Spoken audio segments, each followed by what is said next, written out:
Life changing revolution ministry ಎಲ್ಲರಿಗೂ ಜಯಗಳಿಸುತ್ತಿದ್ದಾರೆ. ಕೆಲವು ವರ್ಷಗಳು ನೀವು ಮಕ್ಕಳಿದ್ದಿಲ್ಲ, ಪ್ರಾರ್ಥನೆ ಹಣ ತಗೊಂಡಿರೋ, ರಾತ್ರಿ ಚುಂಚಳಿದಲ್ಲಿ ಫೋನ್ ಬರಲ್ಲ, 11 ವರ್ಷ ಮಕ್ಕಳಿದ್ದಿಲ್ಲ ಸರ್, ಮಕ್ಕಳಾಗಲಿಕ್ಕಿಂತ ಮುಂದೆ ಗಂಡಸು ಮಗ ಹುಡ್ತಾರೆ ಅಂತ ಹೇಳಿದ್ರು, ಗಂಡಸು ಮಗ ಹುಟ್ಟಿದ್ದಾರೆ ಸರ್, ನೆಕ್ಸ್ಟ್ ಡೇ ಬರ್ತಾ ಪ್ರತಿ ಎವ್ರಿಡೇ ದೇವರು ಸಾಕ್ಷಿಯಾಗಿ ನಿಲ್ಲಿಸಿದ್ದಾನೆ. ಹಲ್ಲೆಲೂಯಾ.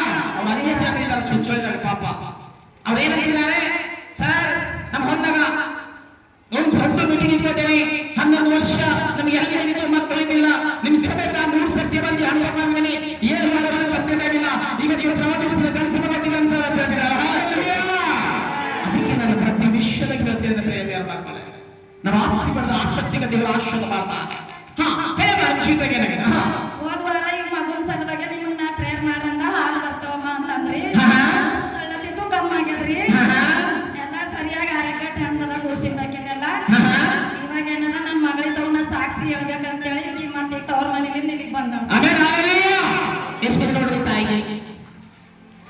ಮಕ್ಕಳಿದ್ದಿಲ್ಲ ಸರ್, ಗರ್ಭಫಲ ಹಣ್ಣು ತಗೊಂಡಿರೋದು. ಎಷ್ಟು ಮಂದಿ ಗರ್ಭಫಲ ಹಣ್ಣು ತಗೊಳ್ತೀರಿ? Thank you Lord in Jesus name. Commit ಮಾಡ್ತಾ ಇದ್ದೀರಿ ನನಗ ಈ ಸಭೆಗೆ ಹೋಗ್ಬೇಡ್ರಿ ಮಕ್ಕಳಾಗಲ್ಲ ಅಂತ.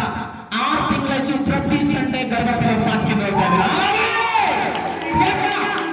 ಇಲ್ಲಿ ನನ್ನ ಪ್ರಾರ್ಥನೆ ಆಗಲ್ಲ, ಮಳಕ ಮೇಲೆ ಕುಂತಿ ಕುಂತಿ ಕುಂತಿ ನನ್ನ ಕಾಲು ದಟ್ಟು ಬಿದ್ದೋಗಿ. ಸುಮ್ಮನೆ ದೇವರ ಆಶೀರ್ವಾದ ಮಾಡಲ್ಲ ಮಕ್ಕಳೇ.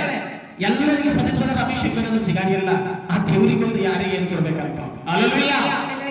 ಗರ್ಭಫಲ ಹಣ್ಣು ತಗೊಂಡಾಗ ಪ್ರವಾದಿಸ್ತಾಗಿ ಏನು ಸುಳ್ಳು ಅಂತ ಹೇಳಿದೆವಮ್ಮ, ಹೆಣ್ಮಗಳು ಹೆಸದ್ದಾರ ತೊಟ್ಟಾಗ ನೋಡಿ ದೇವರ ನಮಗೆ ಇಂದು ಗೊತ್ತಿರಲ್ಲ. ಇಲ್ಲಿ ಸರಿ ಹೆಣ್ಮಗಳು ಅಂತ ಪ್ರವಾದಿಸ್ತೇವಂತ, ಹೆಣ್ಣು ಮಗಳು